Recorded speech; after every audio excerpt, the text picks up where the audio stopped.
Good day, everyone. This is Larry Lewis again on the Mentors Lounge. Today, I have a wonderful brother, a great person indeed, on the Mentors Lounge today. He is a Nigerian-born British who has been able to create a value chain in the food sector of the UK.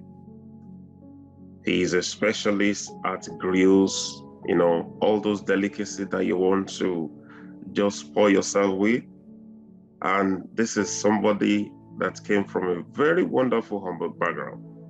And I brought him to the Mentors Lounge today to come and share with us that, yes, it does not matter where you're coming from, you can actually attain onto something great. And this person is no other person but Femi Fashoyin. We call him Papis Grill. Welcome to Mentors Lounge, Femi. Thank you very much, Larry. Nice to have me here. Awesome. So today we are meeting this very, very humble young man. He's not young, you can see his designers in his study. He has very nice gray designers there, So Femi, how did Papis Grill start? How did this gift get to become something that you now have a base in London, servicing the whole of South London with awesome meals? Can you share the background with us? Yeah, thanks for having me, Larry. It's been a journey. I've known Larry for like 20 years. Awesome. So basically, it's something that started off from a need that that we were more we were not, it was like it's looking for a solution to a problem. So we, back in school, myself and Larry's brother were in school together, Papa Lewis. So we were always talking about food.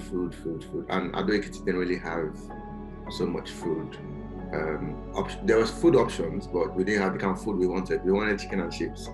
We wanted fish and chips, but they didn't have that. So since they didn't have that, I mean, I have, my background is catering. My mom was a caterer. My dad was my stepmom was a caterer. So I've been in the kitchen since I was 3 years old. Wow. Garlic, I've been the porter, a service boy, a waitress. I've done all the chores. I've gone to parties. We used to cook a lot, even do a lot of things. But I just thought it was my own just to eat. My parents were caterers, so I was always in the kitchen. I was told, okay, if you want to eat, you have to do the work. So I didn't mind, because I'll do anything. If it's to blend peppers, then we were exposed to a lot of things. Like we were exposed to how to light ignite the gas, and so it wasn't like dangerous for us then. It was just like it's a way of life, and you have to know it. So when now went to Ado to open, so I went to Ado. My friends opened a cyber internet cafe. It was the first in Ado-Ekiti then, and it was called Net Center Cyber Cafe. It was huge. It was the era that we didn't have internet in. It wasn't like a remote kind of thing. It was very, very scarce. So myself and friends went. So it was pretty successful.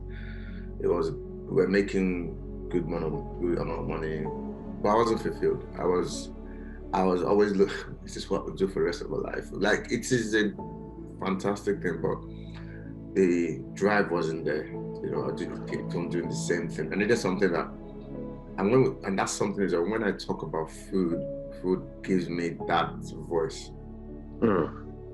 Food is something that ignites me. Like, I'll just start talking, talk, we'll just talk, and people, we're just talking about food, but where's the solution? So myself and my other friend called Mamati now decided, okay, fine. We're always talking about food, like the same thing, like food. And I said, let's even just try and open up a kiosk, barbecue ring. Like, let's just have a barbecue place where we can just do fish and chips. And I said, okay, fine. So the name, I now researched for the name. I found there were so many names, Femi's Grill. I was like, man, And that time I was also teaching students how to use the internet.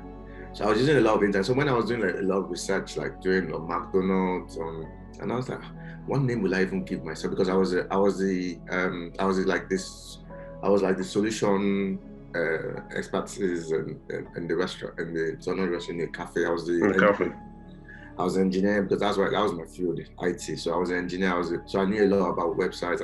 I was always researching. Like, okay, Papis Grill. That's nice. That's a nice name, Papi. So I've now went into what Papi meant. Papi meant like a fatherly figure, a known figure, a respectable person, a father of all in that field, like dad, your mom. So okay, fine. Let me be the father of grills. As I said, okay, Papis Grill. But when I now chose the name, I was not deflated. And I found out that there's another Papis Grill in America. And they're very, very big. But theirs is called Papis Cuban and something Grill. But mine is Papis Grill. I was like, well, they could do it in America, then I'll do it in Nigeria. Okay. So the first night we did, so on the opposite side of the cafe, there's like a massive land. My friend A.K.A had a car wash. So we just wanted to guy, what's going on? Like, let's have part of the car wash. I said, yeah. So we just got money, built a shank, and we did the barbecue grill, paid for it. And the first we just did flyers, promoted. And the first day it was sold out. People came all the way from Akure to Ado-Ekiti to come and buy our moi moi, our fish and chips, our chicken and chips, and we were selling this with candlelight and lamps. That's how it was. So, and people were buying. So every night we go there, you just candlelight and lights, and that's how we were selling. Until Toyin finished from school, then the cyber cafe wasn't functioning properly. Then I moved back to Lagos. So when I moved back to Lagos, and I told my mom that this is what I want to do. She said, you want to be doing barbecue? You can't make anything from it. You can't do this, you can't do that. My dad didn't even want to hear it. Like, are you joking? Like, what nonsense is that? My brothers, my sisters, they were quite supportive. But the fire, like my other brothers would be playing video games. I'll be watching Food Network, as in just looking at spices, just learning the botanical names. I was just always interested in it. So I just said, this is what I want to do, this is what I want to push. It was very hard. Being accepted, people thought I was a joke, like barbecue. Then in Nigeria, it was like, a graduate, you had to be a lawyer, a banker. Banking and oil companies were the ones with the better jobs than pilots. It was more, a lot of people were more. So they should look down on you like, you're just a barbecue person. Like, what can you bring to the table? Like, I just kept on building it. I didn't get deterred from my aspirations. And from Ado-Ekiti that I started, we are now on the streets of London in vehicle. So that it just shows you that if you are determined, if you are disciplined, you get your goals much quicker and better. Awesome. Now that's a very wonderful background. Say most of the people that are brought on today, Mentors Lounge, there is a common decimal. They usually break that, I will call it an odd or a threshold. Something strikes a chord in them and they just push it until it becomes what people are saying today. Now, my next question is, you transition from Nigeria to United Kingdom. When I checked the profile of Papis Grill, Papis Grill was registered 11 years ago in the UK. Today, you run Papis Grill restaurant, you run Gidi, is it Gidi Hangout? Gidi Cookout. Gidi Cookout in Lagos. So you have created a kind of a value chain under like a sub niche in the food sector. Mm-hmm. Now, how did you overcome? Because this question is going to address especially Africans in diaspora. When you check the number of Africans who are in diaspora, who are able to create something, entrepreneurship, create business, sustainable business, they are not much. So being able to do this, how are you able to create and carve that niche for yourself? Okay. Did you have any phobia when you were starting? For example, you'll be asking yourself, me from Ado-Ekiti, to come and have something on the street of London, South London for that matter. It's at the center. How did you overcome all these things? Yeah, thanks for the question. So basically, when I went back to Lagos, so when I started getting traction from events, I was catering for a lot of events. Then my confidence started building up. Like I said, I could be a timid person. I used to be a timid person growing up. I never used to like talk, but I'm more like an extremist, like fun, work, fun, work, which is fine. There's always a balance. But for me, I decided to do it in a way that the confidence was there. The food gave me confidence, the product gave me the confidence. So when I got to the UK, and this is the thing, people don't want to learn or understand the territory you're going into. When I came in, I was humble, I was ready to learn, I was ready to serve, I was serving people. So people that heard me say, Femi Fish has a business in Nigeria. Why is he coming here? I worked in a bar picking bottles, but that was the only way I was trying to get to know people. And I was still just understanding that what exactly do you guys do? So when I'm not talking, I'm talking about barbecue.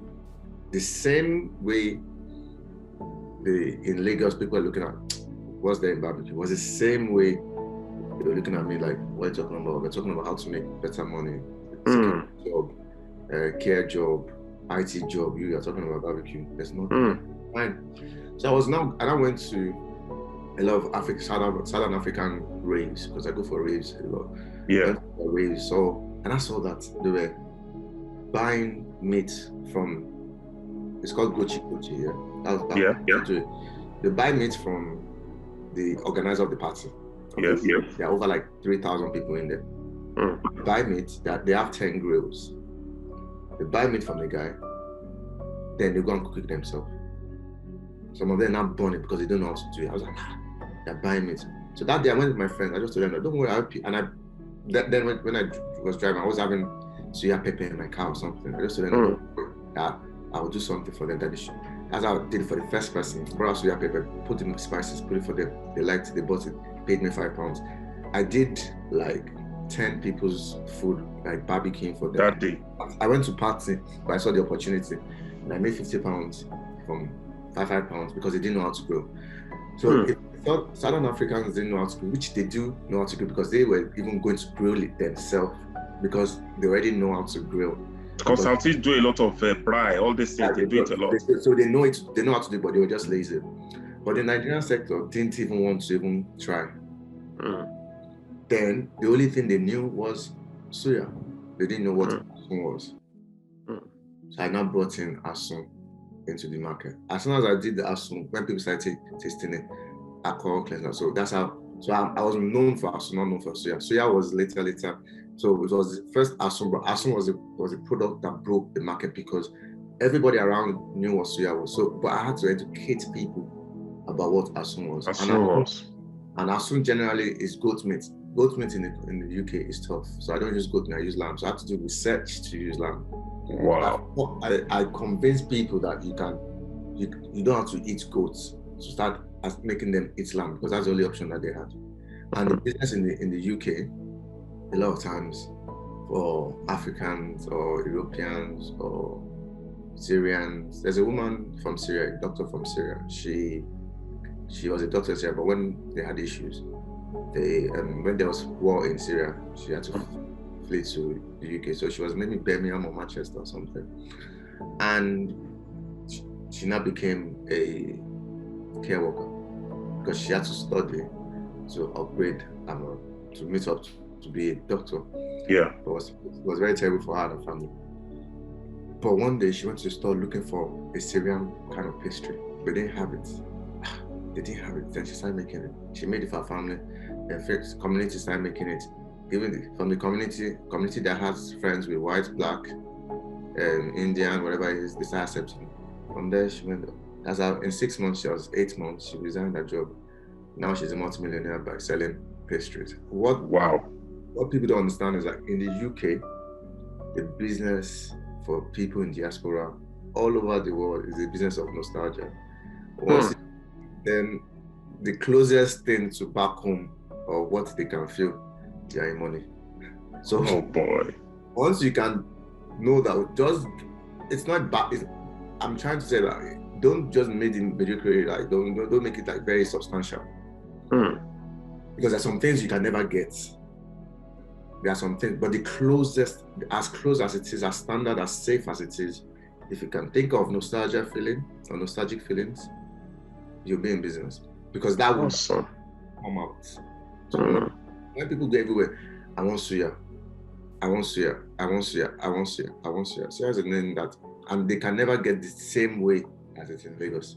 Yeah. What is the closest to what is in Lagos? Even though we bring in the suya spices from Lagos and from Kaduna, is the closest because of the meat we use. Yeah. The meat is different from the one in Nigeria. What they feed on is different. What they feed on is different here. So the closest to what you can think of, nostalgia, suya peppermint, suya abalene suya back in Lagos, at Glover Court, all those memories will trigger you to buy that suya. But it's the closest to what you can get. So once you can think about what's the closest to what people want, you've cracked the solution. Honestly, this is interesting. Now, you said some things which are quite interesting, which I want us to kind of zoom into, right? You said you did the research that lamb was the best alternative rather than use the goat meat because it's kind of tough. How did you what was the strategy you now used to convince people that take lamb and it is Asun?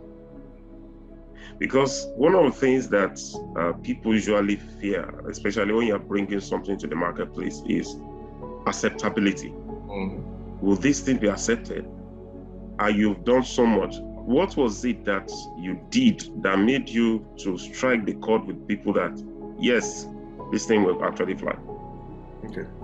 So basically from the beginning, I used to tell people like, say, it's goat meat. So I put goat meat there, but I tell them that I actually use lamb. They say, why? I said, lamb is the way, if you want lamb, lamb is the same type of meat with goats. They're from the same. Yes. But just different sisters and different brothers taste and all. The goat's hide is much stronger. When you cook it, it takes longer. So that's why in Nigeria, when the process of doing Asun in Nigeria is, they kill the goats, they burn the goats with the skin. They burn it, so they will not scrape up the hair. Once they scrape it off, they not cut it. They don't. Then they will not cut it into little cubes. Yeah. Cook it like that, because that way it's still medium cooked. Yeah. In the UK, doing research, so the first thing I'll tell anybody that wants to do business is find out what the rules and regulations guiding that kind of business in the UK. So the first thing that's why I already started my business 11 years ago, even though I wasn't even trading at that time. Was because when you know the rules and regulations surrounding, go for their courses. The course then said it was illegal to sell skin hide in the UK because of mad cow disease back then. Right. So that's number one rule. If you are caught buying or selling skin hide, do you understand? Yeah. Pounds penalty fine, 6 months imprisonment, or both. Wow. That alone tells you that whatever they're selling as they've roasted the skin was illegal. Now, that's number one check. Number two check, when you go to the butchers and tell them that you want to buy the meat, that goat meat, that they smoke like the way they smoke in Nigeria. They don't bring it not over the counter. It is hidden. So when something is hidden, and you know it's a no-go area. It's illegal, because that means that your business can sustain. And that's why they brought people in Dustin Market maybe like 8 years ago for selling it. Because so the closest thing you could do is lamb or sheep. They have the same smell. All of them. And lamb is small. So what they do is with the lamb is that the way they kill their goats is that they have a machine. They kill the goats. They have a machine that pulls the hair out. It pulls it. So it pulls it down. Once it pulls it down, then they'll now start cutting it. So they've already taken out. They feel like pulling that skin off has saved them the what's the word? The traces or any danger of getting that mad cow disease. Yes. So there was a law, there was a process, and there's the enforcement. For you to be able to scale, then I thought to myself, okay, I'm selling this. You need to let people know what you're giving them to eat. So on our menu, we put it Asun, grilled lamb, grilled lamb, meat, sauteed in pepper sauce. I've told you, grilled lamb. It is a choice. If you don't, so when people now start saying, "Oh, no, yeah, we don't want goat meat," it's fine. I don't do that. If you want someone that will do that, up to the next vendor. I was disciplined. I didn't take it from the beginning. When you're disciplined, when you take those things, people won't rush to you. Because they want to bend corners. But your business, I'm not ready to do my business to bend corners. But because I wasn't bending corners, I was creating a standard that people were watching. Right. So that's what happens. So, but for you to be able to like take it and scale that business out, you must print it out. And what you're doing is not illegal, because what you're buying is not legal. It's readily, easily available everywhere. But if I was only focusing on that goat, which is illegal, I've given people that taste. To change it now becomes a problem. So the best thing to do, give them what is the closest thing. This is what I do. This is how I cook it. This is my process. Do you like it? Yes. If you don't like it, go somewhere else. I'm gonna get you a good phone. Business or life is about choices. So if you want to actually deal with me, you do the choice. If you don't want to deal with me, then leave it as it is. Okay, very good. Now, running business in the UK involves so many things. I have interviewed my brother A.K.A. Louis Olomo Foods. I've interviewed Sheyawo Badejo Usuwosi. And they tell me something about regulations with the food industry in the UK, especially if you're providing food that people eat, the preparation of food, the environment, the health and safety, so many things are involved, right? How do you maintain standard, especially with staff? Because there's something about the founder or the owner driving things the way it's supposed to be done. How did you put in the structure in place that to ensure that, like you said now, you wanted to abide by the law of the land? How do you create that structure with your team to ensure that, yes, this is the Papis Grill brand. Anybody that comes here, just like you go to McDonald's or you go to KFC, it is the same standard across the world. How did you create that structure in place for your company? The best way of creating structure is having an oversight over everything. You must know what. A lot of people do businesses because they just look at the money. They don't look at what exactly the business comprises of. So they have to wait for people to tell them, these are the food. You want to open a restaurant, you don't know how your food processes will be, because you're only relying on your chef to tell you what to do. Your business will crumble. If that chef leaves, it takes all the processes away. You must invest your time in the processes. So you now build up the process. How do you let them follow the process? By making sure that they do the courses, the training. You pay for those things. Train them. Once you train them, then you don't give it to them like that. You just don't give them free access. They go through the process. You have to go in there. You have to check from time to time how they're doing it, and telling them that, okay, you did it this way, but it's wrong. This is how we should do it. You have to put checks and balances. Do it this way. Evaluation, training, and and hire professional people that understand that area. You can't hire. You could train a teacher to be a chef. Do you understand? But if you hire a teacher as a chef, you get what I mean? Like you can't. Yeah. It wouldn't work.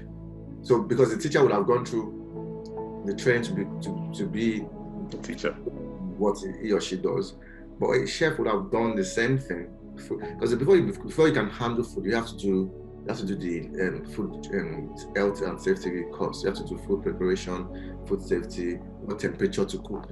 You don't know all those kind of things.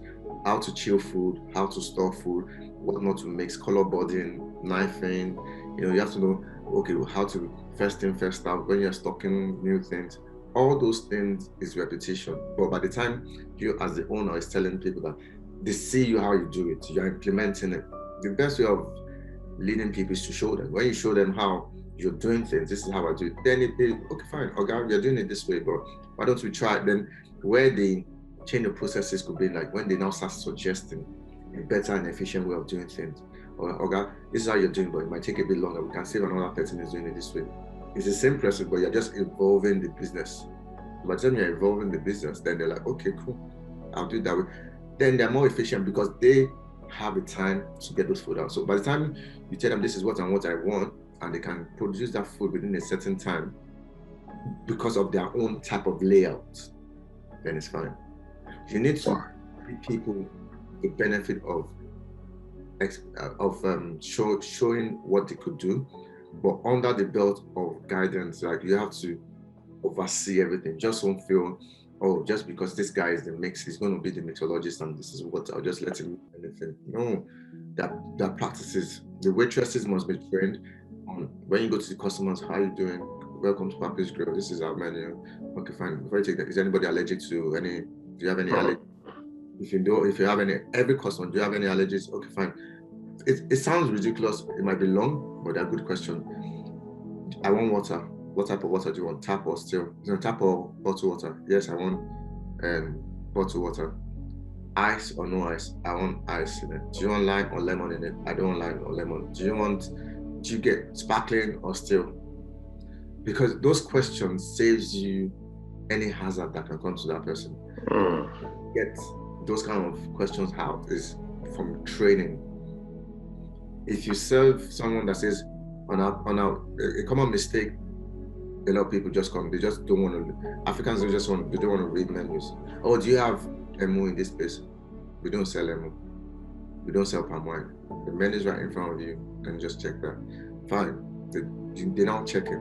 I want Chapman. You thinking on the menu there are two different types of Chapman. There's the virgin Chapman. The Chapman has the description of what's in it. You see that it has rum in it. The virgin just says Fanta and lemonade. But to you, a woman says Chapman. You are the waitress. You think, okay, Chapman. You now go to the till, put in Chapman. When you put in that Chapman, you give it to her. But that's alcoholic. That can kill that woman. Do you understand? Yeah. So, when it's like when you say cocktail, what do you want? Chapman, virgin or alcoholic? It's virgin. Okay. And they'll not tell you what they want. Pina colada, virgin or alcoholic? They'll tell you what.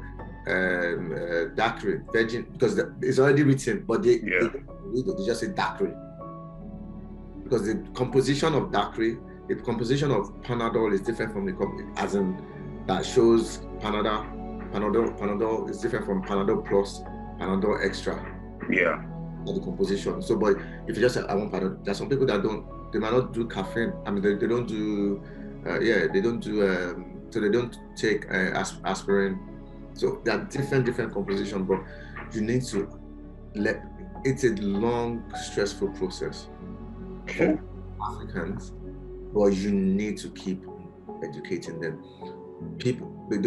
One of the problems we have with I know I'm diverting a bit from the question, but one of the the problem we have with the restaurant business is that a lot of the Africans or Black people don't like following standards, or don't see an African restaurant have that much standards of rules and regulations. Because if you're meant to get to a white place at 2 o'clock restaurant, you keep to your time for 2 p.m. You can't have a booking at 2 p.m. and you're getting to come and eat at 3 p.m. It doesn't work, because at the end of the day, the following time you have bookings as well. I have to come in. Yeah, so those are the things that are like affecting the business, that stresses the business, that stresses the owners, the waitresses, and all of that. And I told them I don't blame people. The reason I don't blame people is because that's how we've been living the last 100 years.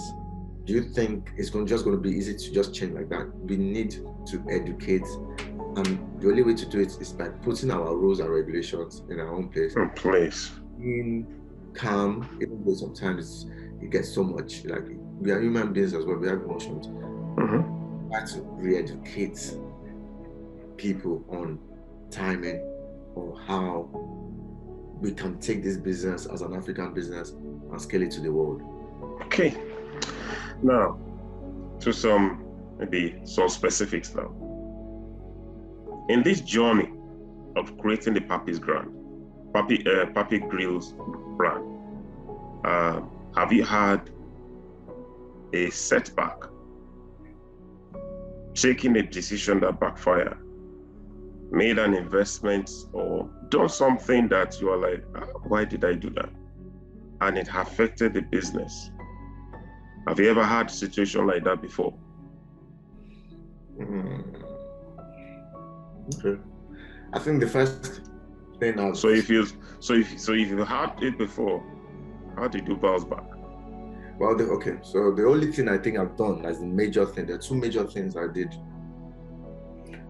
So when I came to the UK, after setting up things, knowing the ways, making money, now I didn't understand how to manage money.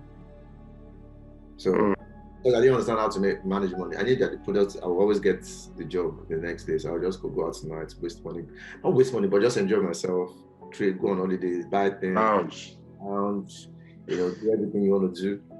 Because you are buying everywhere. It was consistent the next, that it's a seasonal business. It's a seasonal business. I know that the next year you have clients already waiting. You always make money. And I was still costly. But the good thing was that I'm still a very hardworking person. I wake up, if I have an event, even though I party till 5 a.m. in the morning, by 9 I'm up to go and start setting up and everything. No, that's the first one. So I didn't have that financial freedom. I had the financial freedom, but I didn't understand how to multiply it. Financial intelligence, in short. Financial intelligence, how to multiply it, how to save it, how to use it, and all that. So that was number one. Number two, and I'll tell you how. Number two was before that one was, I got a shop, and the first shop I had wasn't where it is. It was, funny enough, was off the road like 10 years ago, and I had a business partner, and the business partner told me that we can do it together. We went looking for the shop, got the place. So when it was now time to make the payment, and I bring the money for us to, we've been talking verbally. And I said he's going to send the money. He now sends a contract. Because I was saying, let's send this contract, let's send the contract. Because then I was saying 70-30, I would take 70%, he would take 30%. Because I have the brand, and you are coming to bring the money. Then, okay. Tell me about the documents, it was 50-50. That was a red flag, and I said, if I can't trust you with your words, I can't go into business with you. He tried making sure that we went back and did that, and I said, and I get where he was coming from. So I said he wasn't sure. He wanted to protect his investment. And I said, okay, unfortunately, I understand, but it doesn't work for me. I'm sorry. We could still be friends, but I'm not doing business with you. So that time I said, I will do it. So I went around looking for people like, I used to buy champagne for all these people, I drinks and all. I'll get people that will come to my aid. Nobody came. And that taught me a lesson that I think you have to do it all by yourself. I lost a lot of money on that transaction. And the next day I said I wasn't doing barbecue anymore. Because I was deflated and what the fuck. Like, sorry. Too much of a blow. Yeah, I said, I'm not doing this anymore, you know. And the third day, I got a call. They want to do barbecue, 20 people, whatever the amount was. That, to me, that is the only thing that was fueling me. That I was still in so much dire need. Do you understand? And I keep saying to myself that you're going to open this, but people don't know your potentials until you have a kitchen. And that's what, from my own part of, from talking to myself, I needed a space where I can showcase the world what I can do. I went. So in the process again, and I started doing the same thing, which was like financial. So I was still spending money. And I took a decision to cut back my excesses one time. I stopped going out, I stopped doing this. And I started saving. So it's the same energy you use in saving £5. You can use in saving 100. 100, yeah. From 5, 10, from 10, 20. So because now we're paying, I see larger amount of money, man. That's how. And yes, from Papis Grill. Was because I started with an habit of saving, which we didn't really have. So, you know, a lot of parents didn't teach us how to save. They just lawyer, doctor, whatever it is, to buy a house, buy this. But you've not taught them, try and save. If you save £5, if you save £2, if you save, you know, you could just tell you buy this, buy that, but you know what that your child or that your friend or your spouse has. Because if you want to borrow money, you borrow money to buy assets, not borrow money for liabilities. Until we start getting that, we will not go forward. So those are the only ways, those were the biggest challenges to me. The only other thing that I said I was going to do, I've done it. I'm still going to do a lot. So I don't, and I changed my mentality of saying when, no, to, as in changing from if to when. When, you know, like this year, we closed the restaurant for 10 days in December from January 1st to January 10th. We closed and we were doing renovation on the floor. It was looking very unlikely that I was going to finish. And my manager was saying, "Oh, we need to change the time. We need to tell people." I said, "No. January 11, I'll be open." He said, "No." The painter that was meant to come was charging me ridiculous amount. I painted the whole place myself. January 11, we were open. And by January 11 evening, the place was full. Wow. So I've stopped telling myself, if I give myself a task, a word, I try and activate it. So, and you know, you must listen, you must be resilient, you mustn't, the fear will come, but out of the fear, there are solutions. Like drive it. Yeah, I accept challenges. I'll tell you a honest thing. So the restaurant, because I live very far, my family is in Slough. We live in Slough. Yeah. Wow. From Slough to Because I slept in the restaurant for 18 months. Yeah, because I couldn't go home. So I slept, not just sleeping in the restaurant, I slept on a chair for 18 months. Wow. Because I needed to make sure that the business could survive. I needed to make sure that the bills could be paid. I needed to make sure that the staff could be paid. I didn't pay myself a salary for 1 year. You understand? Because they were the priorities. Without the staffs, nothing. Nothing is happening. They are now, it's like, it's not willing, it's like, it's going, you have to sacrifice a lot. Like you can't get to where you want to go to if you feel like you want to take, you have to let the business breathe. It's just like you giving a baby. So, like just giving him, aiding him or her how to walk. If you just quickly, as soon as they start, if you don't feed it, it wouldn't grow. You know, you have a shower, I had to build a shower at the back of the restaurant. So we had the back a WC for the staff. I built in it, but before then, I had to take my bath outside like a Ado-Ekiti boy back in the day. Wow. You having your bath with a bucket of in the cold outside, not into as in the backyard of where I am. With your towel having a shower. that sacrifice. Those are the kind of things you can't see a lot of people doing. Like, you need to sacrifice. If you don't sacrifice, you won't get anywhere. But now, the storm was there. We opened 6 weeks before COVID. It wasn't like you opened and everything was good. 6 weeks before COVID got shut down. And during that COVID time, I opened another business called the Asun shop. And that one did fantastically well, because you must always wake up in the morning thinking about, okay, what can I solve today? What can I solve today? What can I solve today? Once you can solve, there's so many problems in the world. Once you can think of a solution, money will come. Not money first. Yeah. Solution first. Solve the problem. Solve the problem. Once you solve the problem, it will come now. It will always come. Man, Femi, this is raw wisdom from somebody who has been there. Yeah. And this is the beauty of the Mentors Lounge, you know. We want people to know that, look, it does not matter.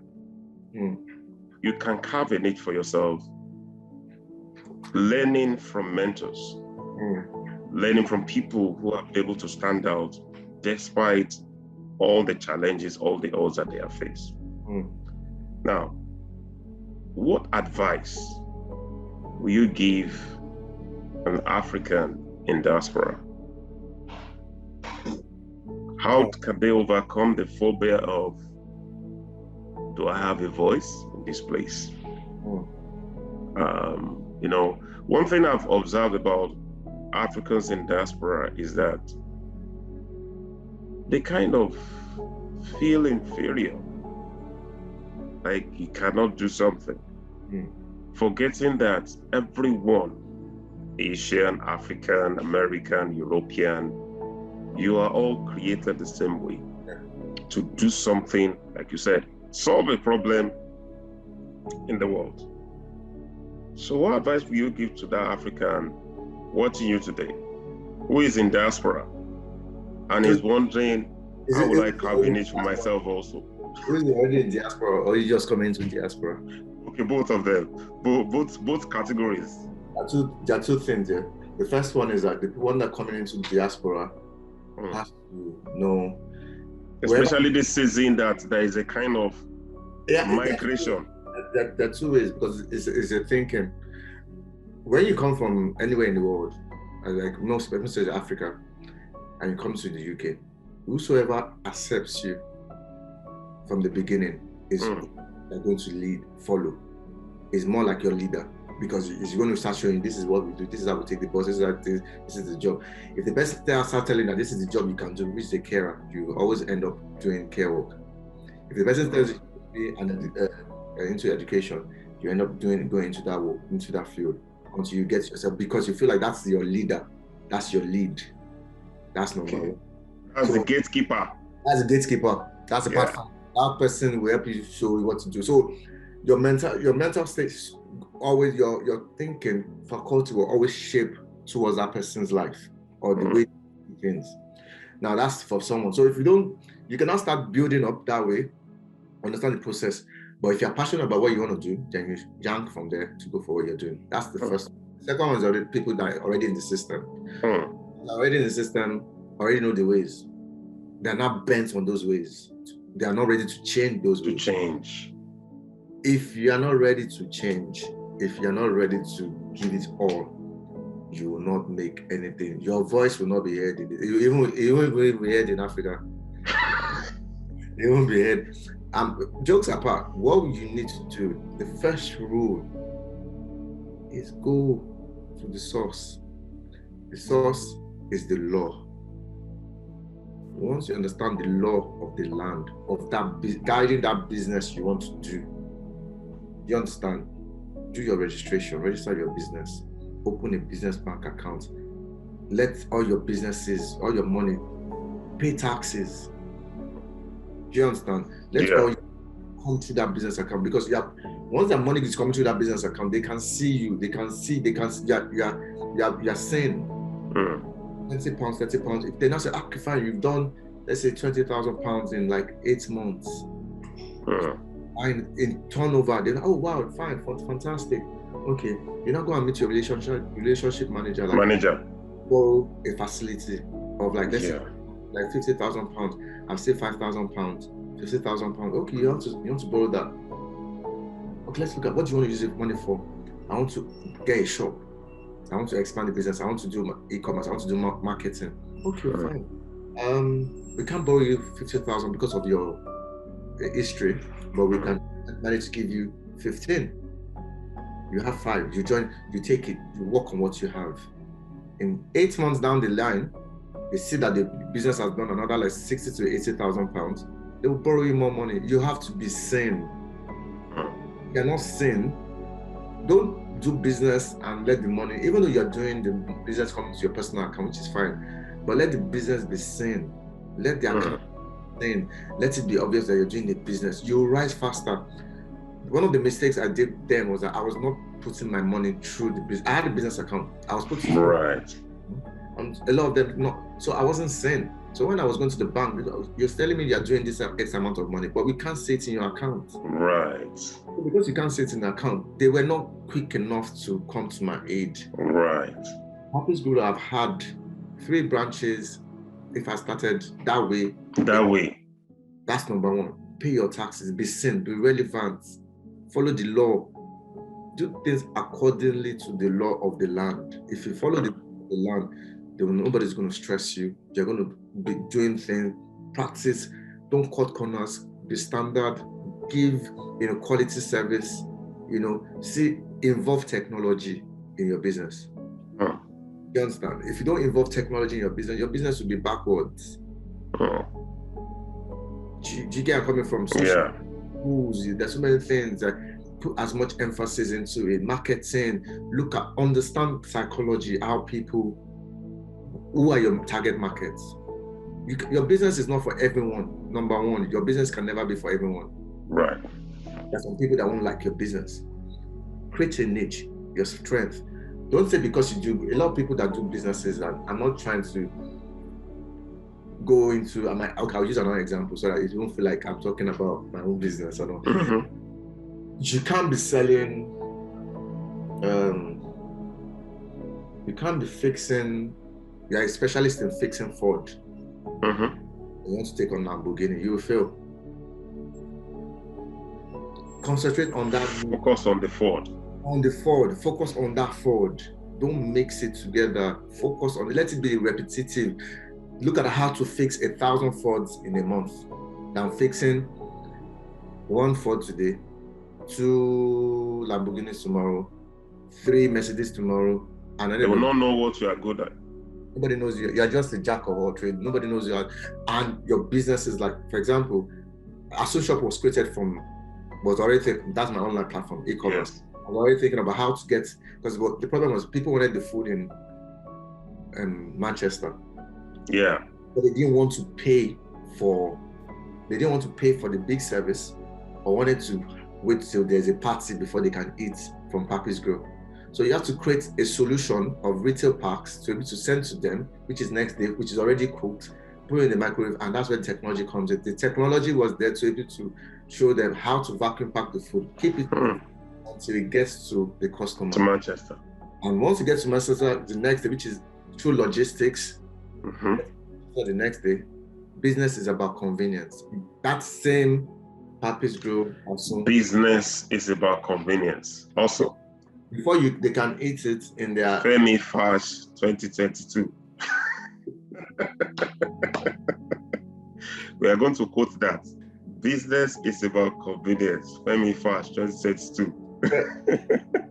Once you can give people business that is in their home and everything, you are ready to code. But that's where technology comes in. That's where research comes in. That's where processes comes in, because you can't do that processes. Awesome. Femi, this is I will call it a masterclass. But that's the thing. So one of the good things I believe that one of the things I want to do for a lot of people is just to give them the honest truth about how things are. It's raw, it's true. If you want to take it, yes, you can take it. If you don't take it, you find out you keep on doing the same thing over and over. Why don't I just try and get people off from doing the same mistake I did some years ago? Very good. I like the point that just made now. Maybe it's a good time for me to just say this to our audience. With what Femi have said now, Mentors Lounge is actually going to be evolving very soon into what we call the Mentors Lounge University. It's going to be a fully online university where we're going to bring people like you, right? You are going to be the faculties, right? To train people through on-demand courses. On demand, that means anytime, any day, they access that content and they're able to learn directly from your oasis of wisdom, oasis of knowledge, experience, right? It's not about theory, it's about someone who has got his hand dirty, who is now telling you this is how it is done, so that you don't make those kind of mistakes. The best person you can learn from is the person who has done it. So you're going to be creating that platform for people like you to be able to bring their knowledge, their experience, their capacity. And at the end of the day, people will go through it and they'll be able to run with the wisdom they get from that platform. So viewers, everyone listening to me today, I'm saying it for the first time live, that Mentors Lounge University is coming to your doorstep very, very soon. Watch out for it. Now, the last question I'm going to ask today before Femi gives us a final cap of this interview is this. Several times in this interview, you mentioned train, courses, train. Can you say, what are the kind of courses, or where are they, meaning, what kind of course, what kind of training must somebody go through? Somebody who is coming from Africa and say that, I learned me from my mother, or I learned something from this one or this one. What kind of trainings that you have to put the staff to be able to function excellently in this niche that you are in? So like I said, like every industry has their own training things. And the thing about it is that you don't have to go to university to do those training. That's the point. That's why Mentors Lounge University is coming for. You don't need to go through 4 years or 5 years. Just go through short course, and yes, you're able to hit the road. You get the training. But this is how it is. When COVID came out, a lot of people were showing Dettol sprays that it clears COVID. Do you understand? The reason why you have to go for training is because a lot of times COVID was a terrible time for everybody. A lot of people lost their lives of media. Rest in peace. But yeah, because of COVID, they started doing new solutions, new technologies to combat bacteria, most especially in food. Food, you need to go for the training that you had. So that's why your certificate for like food safety and everything expires after 3 years. Okay. Because there could be new traces of bacteria, or new issues, or new processes, or new. Right. You understand? You need to keep improving yourself. If you are too stale, you can't match up with the demand of the masses. If you are you need to bridge the gap between. Don't look at your peers as their customers. Look at them as one of your customers. But bridge the gap between us or customer base, people coming behind. Focus on them. You understand? Yeah. They have their sentiments already about spending some certain amount of money. Yeah. Out of processes because of their age. But the young people coming back, they want to enjoy the same privileges, but give it to them. So you have to do what? Merge. And the only way to merge with young people is to learn from them. Don't learn from them. Oh, that you're doing this, I'm older than you don't. Nah, business is not about that.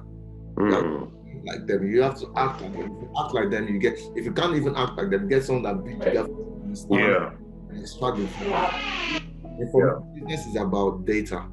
Yeah. Data you collect from them. Yeah. On this side is the same. Yeah. The data you collect from those people, bringing it to your side, that's what's going to help you in looking at, okay, what exactly are we doing? Are we not doing right?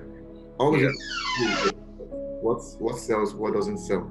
what is making money, what doesn't make money. Don't just put 10,000 products on your list if they're not selling. If one doesn't sell, yank it off. Focus on the one that sells. If you're selling, for me, if I sell every year, I put a target of how much bowls of Asun I want to sell. I need to target there. Yeah, because that way you're able to know, okay, if I sell 1 million bowls of Asun, what does that equate to? At £1, I made £1 million.